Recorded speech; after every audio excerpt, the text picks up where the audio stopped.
Performance-based sex versus tantric sex. So in Tantric Loving, we do not go along with the same performance-based sex as the mainstream does. So the mainstream is dependent on how often you make love. There's supposed to be a number of times per week that's optimal. You're supposed to make love in a certain way. Guys are supposed to be really hard, and they're supposed to ejaculate. That's the end of a sexual encounter.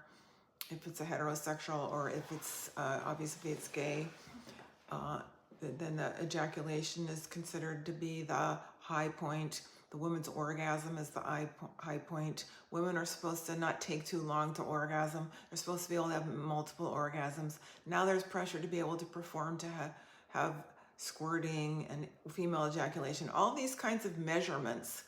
How long you make love, how frequently, all these types of things are considered performance, and we're encouraged to, all these things are great. It's not an either or thing. I mean, these things can be fun.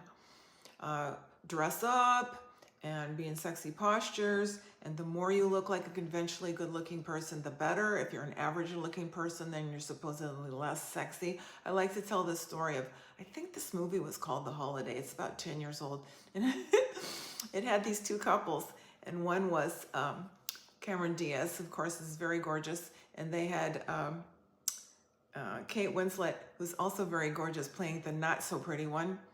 I can hardly believe that Kate Winslet was not considered so pretty. But anyway, the very good-looking couple, which was Jude Law and Cameron Diaz, were allowed to be very sexual and have sex. And then Kate Winslet and Jack Black, who were not as good-looking, just had a little chaste kiss on the cheek. So that we're being indoctrinated, this idea that sex is about performance, how good you look, how skinny you are, what kind of lingerie you wear, and so on.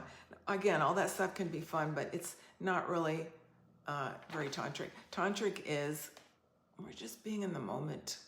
We're enjoying this as much as we're tuning into ourselves and our own mindfulness, being with this person. How much more can I enjoy this? They don't have to be a superstar. I'm not a superstar.